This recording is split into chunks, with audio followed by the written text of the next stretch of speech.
Hello guys, very good morning to you. Welcome to my YouTube channel. I hail you on this platform. At present you are looking me on the YouTube platform and I am Vinay sir who is teaching you English grammar from basic to advanced. So guys, first topic in the verb I have selected for you transitive verb and intransitive verb. The main function of the verb about the transitive verb and about the intransitive verb we shall discuss and we shall study about the topic. So guys, keep on watching and don't skip the video because this session is going to very interesting. This session is going to be very interesting. So don't sit alone. Take pen, take copy, and be ready for study. Be ready for reading and listen to me what I am teaching now. Because nowadays we are studying about part of speech, and in the part of speech, the third section verb is going on nowadays. So guys, let's start. मित्रों, आप लोग का मेरे YouTube channel पर स्वागत है। आप लोग कैसे हैं? मैं उम्मीद करता हूँ आप लोग स्वस्थ होंगे, अच्छे होंगे, आप लोग की पढ़ाई ठीक ढंग से चल रही होगी। हम फिर आपके सम्मुख अच्छे टॉपिक को लेकर के आ गए हैं, जो कि मेरा टॉपिक आज का है वर्ब। वर्ब के बारे में आज हम लोग अध्ययन करेंगे। दी वर्ब क्रिया, पार्ट ऑफ स्पीच में हमने इसके पहले नाउन पढ़ा, प्रोनाउन पढ़ा। अब आज हम लोग वर्ब के बारे में अध्ययन करेंगे। इसके पहले प्रीवियस वीडियो में हम लोगों ने इंट्रोडक्शन के रूप में वर्ब को पढ़ा। आज हम लोग वर्ब के पार्ट में अध्ययन करेंगे, कितने वर्ब के भेद होते हैं। जैसा कि हम लोग ने बताया कि वर्ब के मुख्य रूप से 3 भेद होते हैं। मैंने बताया कि वर्ब के मुख्य रूप से 3 भेद होते हैं। पहले मैंने बताया फिनाइट वर्ब, फिर इसके बाद में मैंने बताया नॉन फिनाइट वर्ब, ठीक है, finite verb, non finite verb, और उसके बाद में तीसरा मैंने भेद बताया था मूल रूप से ऑक्सिलरी वर्ब, ठीक है। जबकि मैंने वैसे भी बताया था कि वर्ब के मुख्य रूप से 3 भेद होते हैं, 5 भेद होते हैं। मैंने बताया कि transitive verb, intransitive verb, transitive verb of incomplete predication और intransitive verb of incomplete predication, इसको हम लिंकिंग वर्ब कहते हैं, और अंतिम में ऑक्सिलरी वर्ब। ये हम लोग बताए थे 5 तरह से। लेकिन मैंने कहा कि मैं अपने स्तर से पढ़ा रहा हूँ, उसमें कोई आपको दिक्कत नहीं होगी। तो आज हम अध्ययन करते हैं लिंकिंग, जो है कि लिंकिंग वर्ब आज के बारे में अध्ययन करेंगे सब। तो पार्ट ऑफ स्पीच में हमने वर्ब को आज अध्ययन किया। पहला है हमारा फिनाइट वर्ब। क्या है? Finite verb. फिनाइट वर्ब देखिए गाइज, हमने यहाँ पर परिभाषित भी कर दिया है फिनाइट वर्ब को। इसको हम फुल वर्ब भी कहते हैं या प्रिंसिपल वर्ब भी कहते हैं। फिनाइट वर्ब को हम फुल वर्ब या प्रिंसिपल वर्ब भी कहते हैं। और अगर हम फिनाइट वर्ब के बारे में हम कहना चाहें, जैसा कि मैंने प्रीवियस वीडियो मैंने बताया भी था कि जब मेन वर्ब का प्रयोग सहायक क्रिया के साथ किया जाता है, जब मेन वर्ब का प्रयोग सहायक क्रियाओं के साथ किया जाता है और वे पूरा अर्थ प्रदान करती हैं, तो क्या कहलाती हैं? फिनाइट वर्ब कहलाती है। ये तो रहा हमारा परिभाषा, ये हमारा अर्थ रहा कि भाई जब मुख्य क्रिया जो है, मुख्य क्रिया का प्रयोग सहायक क्रिया के साथ प्रयोग किया जाए और पूरा कंप्लीट सेंस प्रदान करें, प्रोवाइड करें, तो क्या कहलाते हैं? फिनाइट वर्ब कहलाते हैं। आई होप कि आप मेरी बात को समझ रहे हैं। फिनाइट वर्ब या प्रिंसिपल वर्ब या फुल वर्ब किसे कहते हैं, मैं फिर बताना चाहूँगा एक बार कि जब मेन वर्ब का प्रयोग सहायक क्रियाओं के साथ हो और पूरा अर्थ प्रदान करें, उसे क्या कहते हैं? प्रिंसिपल वर्ब, मेन वर्ब या फिनाइट वर्ब कहते हैं। ये टॉपिक क्लियर हो गया। अब हम फिनाइट वर्ब के अंतर्गत हमने लिया है, हमने बताया जैसा कि मैंने बताया था finite verb, there are 4 kinds of finite verb. Finite verb के 4 भेद होते हैं। पहला है ट्रांजिटिव वर्ब, दूसरा है इंट्रांजिटिव वर्ब, तीसरा है लिंकिंग वर्ब और चौथा है फ्रेजल वर्ब, ठीक है। ऐसा हमने सेलेक्ट किया है, ठीक है। तो हम पहले 2 टॉपिक के बारे में अध्ययन करते हैं। पहला है ट्रांजिटिव वर्ब। ट्रांजिटिव वर्ब जो है इसको कहते हैं सकर्मक क्रिया। क्या कहते हैं? सकर्मक क्रिया। सकर्मक क्रिया, ठीक है गाइस। सकर्मक क्रिया के बारे में हम डिस्कस कर रहे हैं। अब देखते हैं सकर्मक क्रिया क्या होती है। देखिए ट्रांजिटिव स्पेलिंग पर देखिएगा, TRANSITIVE ट्रांजिटिव वर्ब सकर्मक क्रिया। देखिए सकर्मक क्रिया उसे कहते हैं, हम इसको दो रूप में मैं परिभाषित कर सकता हूं। पहला क्या है कि वे क्रिया जो ऑब्जेक्ट को रखती हैं, ऑब्जेक्ट मतलब कर्म को रखती हैं, वो क्या कहलाते हैं? सकर्मक क्रिया कहलाती हैं, ठीक है। या हम ऐसे कह सकते हैं कि ऐसे वर्ब, मेरी बात को ध्यान दीजिएगा मैं क्या कहना चाह रहा हूं, ऐसे वर्ब जो सब्जेक्ट के साथ मिलकर के कार्य करें, ठीक है, ऐसे वर्ब जो सब्जेक्ट के साथ मिलकर कार्य करे और अपना अर्थ प्रदान करने के लिए किसी ऑब्जेक्ट की अवस्था लें, किसी ऑब्जेक्ट का सहारा लें, तो क्या कहलाते हैं? सकर्मक क्रिया कहलाती है, ठीक है। सकर्मक क्रिया का एग्जाम्पल मैं अगर लेता हूं, देखिएगा एग्जाम्पल में लेना चाहूंगा, जैसे he writes a letter, he writes a letter, वह एक पत्र लिखता है। देखिएगा गाइज, मैं आपको थोड़ा समझाने का प्रयास कर रहा हूं, देखिएगा ध्यान से। He writes a letter. अब यहाँ पर देखिए, जो अक्सर ऑब्जेक्ट जो होता है हमारा वर्ब के बाद ही आता है। मेन पॉइंट क्या है? ऑब्जेक्ट के बाद ही आता है, वर्ब के बाद हमारा ऑब्जेक्ट आता है। इसलिए कि अ लेटर क्या है? लेटर क्या है? ऑब्जेक्ट है। अब ऑब्जेक्ट को पहचानेंगे कैसे? ऑब्जेक्ट को हम कैसे समझेंगे? ऑब्जेक्ट होता क्या है? इसके बारे में हम अब आ रहे हैं, अध्ययन कर रहे हैं। देखिएगा, मैंने पहला टॉपिक क्या लिया एग्जाम्पल में? मैंने टॉपिक में लिया कि ही राइट्स अ लेटर। दूसरा एग्जाम्पल में ले रहा हूं, पहले I teach you, I teach you. और एग्जाम्पल और ले रहा हूं, they they play they play football, they play football, ठीक है। अब देखिएगा, इसमें ऑब्जेक्ट हमारा यहाँ यू है, यहाँ फुटबॉल है, यहाँ अ लेटर है। अब गाइस देखिएगा, आप समझने का प्रयास करिएगा कि मैं कैसे बता रहा हूं। ही राइट्स अ लेटर, वह एक पत्र लिखता है। ही राइट्स अ लेटर, वह एक पत्र लिखता है। अब देखिए, इसमें सबसे बड़ी पहचान क्या होती है? ऑब्जेक्ट को हम दो तरह से हम निकाल सकते हैं। एक ऑब्जेक्ट को हम क्या कर सकते हैं? क्या के द्वारा निकाल सकते हैं? क्रिया में। कहां पर लगाएंगे? क्रिया में, वर्ब में। ये कह रहे हैं वर्ब, क्रिया, वाक्य में जो भी वर्ब रहेगा, क्रिया में जो है क्या लगाने से हमारा क्या निकलता है? ऑब्जेक्ट निकलता है। और दूसरा की क्या है? किसे लगाने से हमारा क्या निकलता है? ऑब्जेक्ट। दो शब्द लगाने से क्या होता है? क्रिया में ऑब्जेक्ट हमारा निकलता है। एक होता है क्या, एक होता है किसे, ठीक है। अब देखिए, मैं एग्जांपल दे दिया, उसको समझाने का प्रयास कर रहा हूं। देखिए समझिएगा कि ही राइट्स अ लेटर, वह एक पत्र लिखता है। वह क्या लिखता है? बोलिए गाइस, वह क्या लिखता है? एक पत्र लिखता है। मेरे साथ बोलने का प्रयास करिएगा। वह क्या लिखता है? एक पत्र लिखता है। ए लेटर जो है वही क्या है? हमारा ट्रांजिटिव वर्ब है। जो ट्रांजिटिव वर्ब का क्या है? ऑब्जेक्ट है। अब ऐसी क्रियाओं क्या कहेंगे हम? ट्रांजिटिव वर्ब कहेंगे। ध्यान दीजिएगा, यह वर्ब मानी जाएगी ट्रांजिटिव वर्ब। मैंने थोड़ा सा टॉपिक की चेंज किया, थोड़ा सा मैं बताने का प्रयास कर रहा हूं, समझिएगा। ये जो ऑब्जेक्ट है, ऑब्जेक्ट रहने की वजह से यह जो राइट्स है क्या है? वह ट्रांजिटिव वर्ब कही जाएगी, ठीक है। फिर क्या है कि आई टीच यू, मैं तुम्हें पढ़ाता हूं, मैं आपको पढ़ाता हूं। किसे पढ़ाता हूं? तो आपको ध्यान दीजिएगा, किसे पढ़ाता हूं? तुम्हें। यह जो तुम्हें शब्द है, यह ऑब्जेक्ट है। कहने का मतलब, यह ऑब्जेक्ट लिया है, यह वर्ब। तो ऑब्जेक्ट यह वर्ब लिया है, तो वर्ब क्या कही जाएगी? ट्रांजिटिव वर्ब कही जाएगी। फिर क्या है? दे प्ले फुटबॉल, वे क्या खेलते हैं? वे क्या खेलते हैं? फुटबॉल खेलते हैं। फुटबॉल हमारा यह ऑब्जेक्ट है। अब वो ऑब्जेक्ट लेने वाली जो वर्ब है, वह क्या मानी जाएगी? ट्रांजिटिव वर्ब मानी जाएगी। आई होप कि आप समझ रहे हैं। मैं इस चीज को फिर रिपीट करना चाहूंगा। क्या?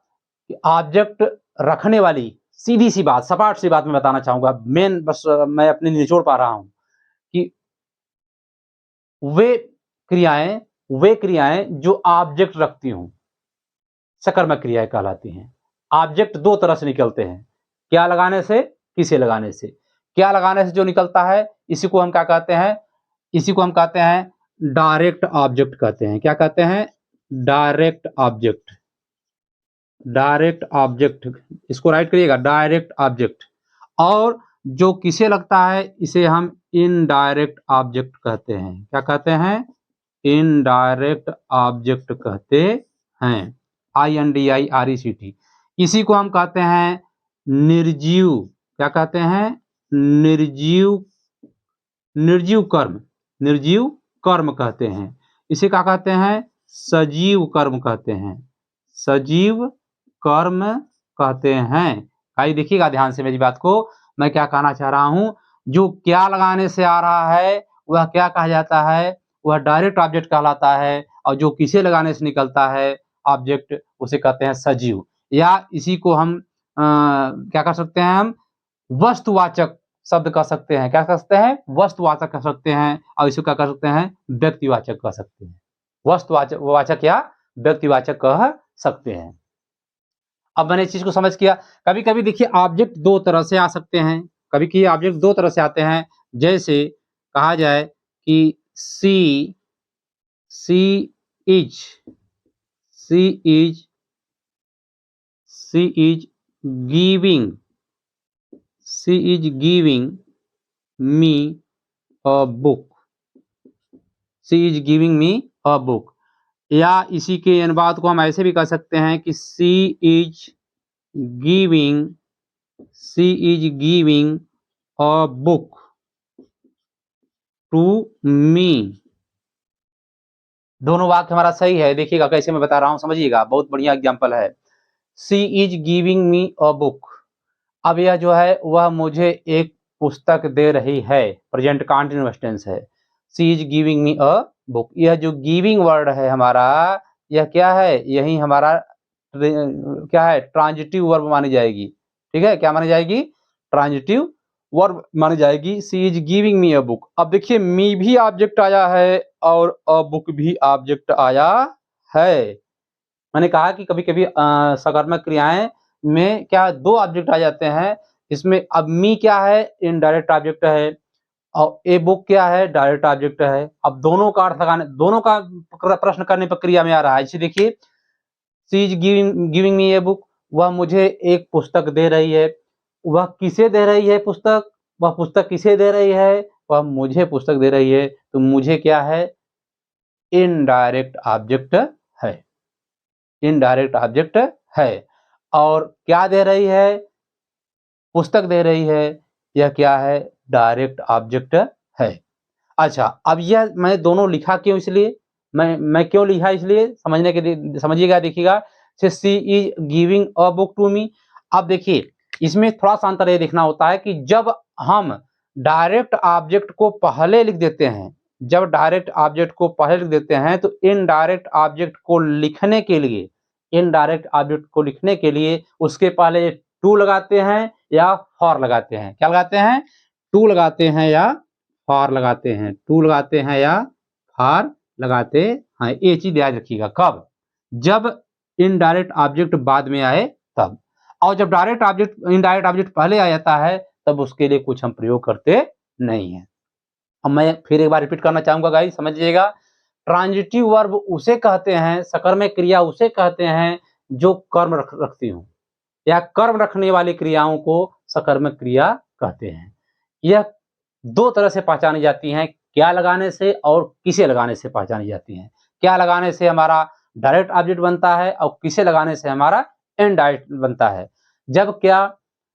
जब हमारा डायरेक्ट ऑब्जेक्ट पहले आता है, जब दोनों ऑब्जेक्ट एक साथ आ जाते हैं, डायरेक्ट ऑब्जेक्ट पहले आता है तो इनडायरेक्ट ऑब्जेक्ट के बाद हम के पहले हम या तो फॉर लगाते हैं या टू लगाते हैं। और इनडायरेक्ट अगर हमारा पहले आ जाता है तो हम डायरेक्ट के बाद हम कुछ भी प्रयोग नहीं करते हैं। यही हमारा चीज है। हमने आज बताया, यहाँ पर हम लोगों ने अध्ययन किया ट्रांजिटिव वर्ब उसे कहते हैं जो ऑब्जेक्ट रखने वाली क्रियाएं होती हैं। ऑब्जेक्ट रखने वाली क्रियाएं जो होती हैं वो क्या कहलाती हैं? ट्रांजिटिव वर्ब कहलाती हैं। ठीक है। कभी कभी देखिए ट्रांजिटिव वर्ब में ऑब्जेक्ट रहता है फिर भी, ट्रांजिटिव वर्ब में ऑब्जेक्ट रहता है फिर भी वाक्य पूरा नहीं होता है। इसका एग्जांपल मैं ले रहा हूं। जैसे the voyage, the voyage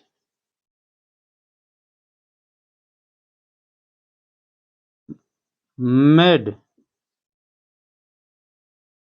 the boy has made, या ऐसा दूसरा एग्जाम्पल ले रहा हूं, द बॉय हैज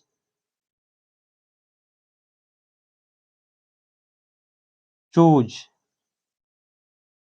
राम। अब देखिए, लड़कों ने चुना राम को। अब यहाँ अगर हम थोड़ा सा वाक्य हमारा पूरा नहीं हो रहा है तो यहाँ करेंगे मॉनिटर, MONITOR,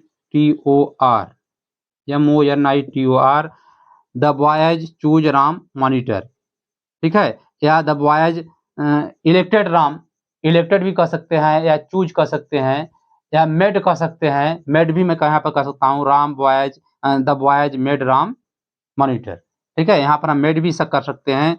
या देखिए जो है वर्ब है चूज है, CHOOSE का पास्ट टेंस चूज है और मेक का पास्ट टेंस मेड है। द बॉयज मेड राम, अब लड़कों ने राम को बनाया या लड़कों ने राम को चुना। क्या चुना, नहीं अर्थ समझ आ रहा है। यहाँ पर हम मॉनिटर कर सकते हैं या हम लीडर भी कर सकते हैं, LEADER, लीडर, लीडर में क्या होता है, नेता, लीडर भी हम यहाँ कर सकते हैं। या कहेंगे द बॉयज चूज या मेड राम मॉनिटर, या द बॉयज चूज या मेड राम लीडर। अब मैं देखिए क्या कहना चाह रहा हूँ, समझिएगा। यह मैं कहना चाह रहा हूँ, कभी कभी हमारा क्या होता है, ऑब्जेक्ट भी दिया रहता है फिर भी वाक्य पूरा नहीं होता है, तो उसी को हम क्या कहते हैं, ट्रांजिटिव वर्ब ऑफ इनकम्प्लीट प्रेडिकेशन कहते हैं। क्या कहते हैं, ट्रांजिटिव वर्ब ऑफ इनकम्प्लीट प्रेडिकेशन कहते हैं। Transitive verb of incomplete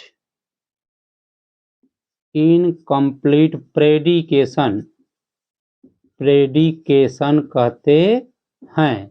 transitive verb of incomplete प्रेडिकेशन कहते हैं। इसी को इस रूप में पुकारते हैं। कहने का मतलब कि जब ऑब्जेक्ट दिया हो, ऑब्जेक्ट देने पर भी अर्थ स्पष्ट न हो रहा हो, पूरा अर्थ स्पष्ट नहीं व्यक्त हो रहा हो, तो उसके लिए हम क्या करते हैं, जो हम कम्प्लीमेंट का प्रयोग करते हैं। हाँ, यह कम्प्लीमेंट है, मॉनिटर क्या है, कम्प्लीमेंट है, लीडर शब्द क्या है, कम्प्लीमेंट है, ठीक है। यह कम्प्लीमेंट जो है, कम्प्लीमेंट का मतलब होता है पूरक, इनकम्प्लीमेंट मतलब अधूरा होता है, तो कम्प्लीमेशन जो होता है, ये जो पूर्ति कर रहा है वाक्य को पूरा करने के लिए, उसी के क्या कहते हैं हम, ट्रांजिटिव वर्ब ऑफ इनकम्प्लीट प्रेडिकेशन कहते हैं। आई होप कि गाइज आप मेरी बात आप लोग समझ गए होंगे। अब मैं आ जाता हूं अगले टॉपिक पर अपने, हमारा आता है इंट्रांजिटिव वर्ब। क्या आता है, इंट्रांजिटिव वर्ब, जिसे हम कहते हैं अकर्मक क्रिया। क्या कहते हैं, अकर्मक क्रिया, ठीक है। अकर्मक क्रिया, अकर्मक क्रिया क्या होता है गाइज, देखिएगा। ठीक इसके विपरीत, हम ऐसे कर सकते हैं, ठीक इसके विपरीत मतलब क्या, हमने यहाँ बताया ऐसे वर्ब जो अपने अर्थ को पूर्ण करने के लिए ऑब्जेक्ट की सहारा लेती हैं या ऑब्जेक्ट का मदद लेती हैं या ऑब्जेक्ट रखती हैं, वे सकर्मक क्रिया कहलाती हैं। लेकिन इसमें अकर्मक क्रिया क्या होता है कि ऐसे क्रियाएं जो ऑब्जेक्ट नहीं रखती हैं।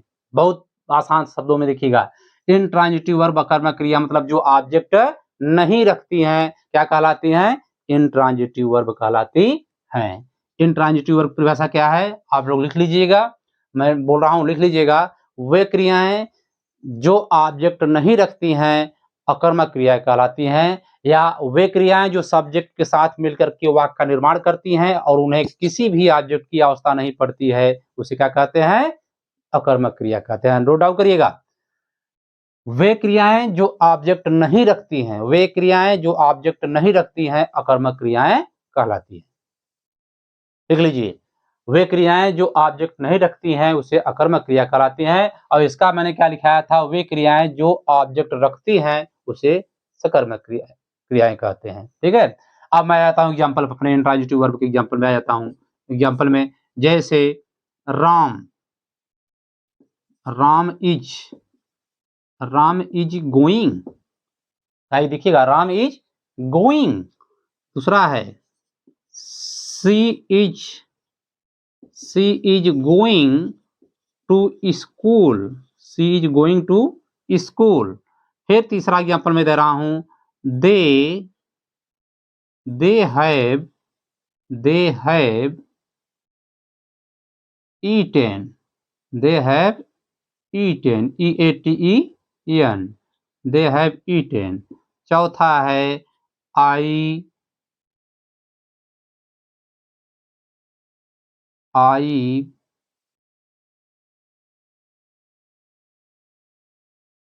wrote।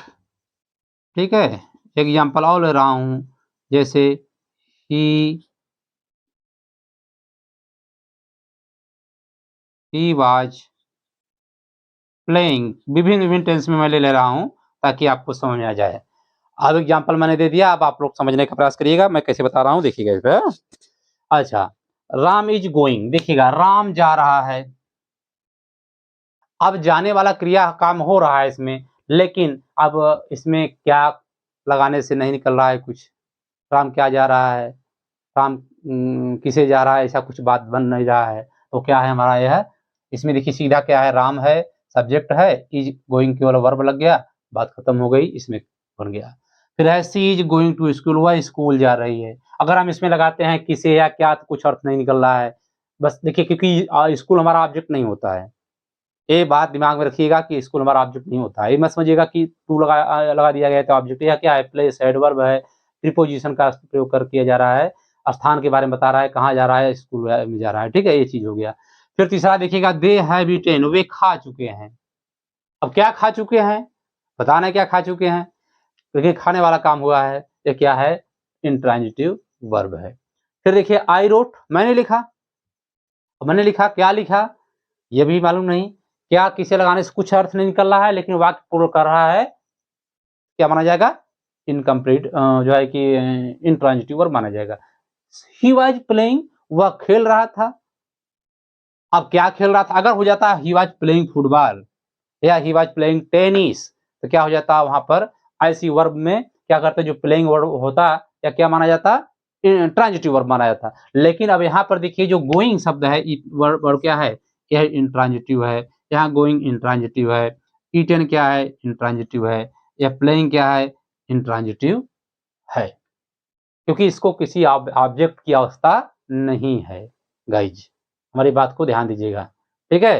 मैंने क्या बताया कि ऐसे क्रियाएं जो ऑब्जेक्ट नहीं रखती हैं, इंट्रांजिटिव वर्ब कहलाती हैं। इंट्रांजिटिव वर्ब क्या कहलाती हैं, जिसको ऑब्जेक्ट की अवस्था नहीं पड़ती है। ठीक है, ये सब जो अंडरलाइन मैंने कर दिया हूं, ये सब क्या है मेरा, यह इंट्रांजिटिव वर्ब के उदाहरण है। अच्छा, इसमें भी देखिएगा, इसमें भी थोड़ा बताया हमने, एग्जांपल में बता रहा हूं, जिसे कहा जाए कि ही इज, केवल कहा दें ही इज कह देते हैं। अब ही इज कहने से हमारा वाक्य पूर्ण नहीं होता है। ही इज कह दें he is a student, he is a student. अब यह जो वर्ड है इसी को क्या कहेंगे, यहाँ इन लगा देंगे केवल हम आई एन, क्या बन जाएगा, इंट्रांजिटिव वर्ब ऑफ इनकम्प्लीट प्रेडिकेशन। इसी को हम लिंकिंग वर्ब कहते हैं, कह सकते हैं, लेकिन मैं लिंकिंग वर्ब को मैं अलग एग्जांपल के द्वारा पढ़ाऊंगा। ठीक है, मैं लिंकिंग वर्ब को अलग एग्जांपल के द्वारा पढ़ाऊंगा, इसलिए समझिएगा। तो मैं अपने टॉपिक पे आ गया। तो गाइज मैं इसको अध्ययन किया, मैंने अध्ययन क्या किया कि आज हम लोगों ने पढ़ा ट्रांजिटिव वर्ब और इंट्रांजिटिव वर्ब। हमें 2 टॉपिक को सिलेक्ट किया, ज्यादा टॉपिक मैं नहीं ले रहा हूँ, मैं केवल आज 2 टॉपिक को अध्ययन किया हमने, ट्रांजिटिव वर्ब और इंट्रांजिटिव वर्ब के बारे में। ट्रांजिटिव वर्ब उसे कहते हैं जो ऑब्जेक्ट रखने वाली क्रियाएं होती हैं, और इंट्रांजिटिव वर्ब उसे कहते हैं जो ऑब्जेक्ट रखने वाली क्रियाएं नहीं होती हैं। बस सीधी सी बात इतने है, मैंने इसको बता दिया एग्जाम्पल के द्वारा। अब हमें जहां तक है आपको कहीं दिक्कत नहीं होना चाहिए। आज मेरा टॉपिक इसी पर मैं अपना आज का सेशन रोक रहा हूँ। फिर मैं जो रिमेनिंग पार्ट इसका है, ट्रांजिटिव, इंट्रांजिटिव, इसके बाद में फ्रेजल है, और है क्या हमारा, लिंकिंग वर्ब है। कल हम लोग इसके बारे में नेक्स्ट वीडियो में, in the next video we shall discuss and study about the phrasal verb and linking verb. ठीक है गाइज, हम दोनों टॉपिक के बारे में हम लोग अध्ययन करेंगे। ये हमने टॉपिक को कैसे समझाया, इस टॉपिक को मैंने कैसे बताया, आपको कैसा लगा, इस टॉपिक को समझ में आया हो तो आप लोग लाइक करिएगा, और आप लोग लाइक के साथ साथ शेयर करिएगा। मेरी आप लोग से यही कंप्लेन है, this is only one complain, कि व्हाइल लिसनिंग और watching the video you don't share and you don't like or you don't comment. So guys, comment while watching the video, comment, like and share. And the new viewer who are new viewer while watching the video, please subscribe and thumbs up. Okay, अतः जो नए viewer हैं कृपया video को अगर अच्छा लगता है तो आप उसे जरूर सब्सक्राइब करिए, ताकि आपको सब्सक्राइब करने से लाभ यह होता है कि जब भी मैं वीडियो आप लोग को अपलोड करूंगा, तुरंत आपके पास नोटिफिकेशन के रूप में तुरंत वीडियो पहुंच जाएगा और आराम से आप मस्ती के साथ अध्ययन कर सकते हैं, चाहे जब अध्ययन करें, क्योंकि यह रिकॉर्डेड वीडियो आपको मैं डाल रहा हूं। जब चाहेंगे, रात में, दिन में, जब आपको समय मिले, जब आप रिलैक्स होंगे, तब आप अध्ययन करिए, इसमें कोई भी दिक्कत नहीं होगी। तो गाइज, अब मैं आज का सेशन इसी पर समाप्त कर रहा हूं। फिर हम मिलेंगे नेक्स्ट, इसको कंप्लीट फिनाइट वर्ब की कंप्लीट सेशन को पूरा करने के लिए, क्योंकि मैं इसकी 4 भेद होता है, मैंने बताया था ट्रांजिटिव फिनाइट वर्ब के। मैं आज 2 पढ़ाया हूं और कल मैं फिर इसके बारे में ट्रांजिटिव वर्ब के बारे में पढ़ेंगे। फिनाइट वर्ब में 2 से पार्ट रह गए हैं, उसको कंप्लीट मैं करूंगा, तब फिर अगले पार्ट में चलेंगे। तो आज के लिए गाइस मैं इसी पर रुक रहा हूं। जय हिंद।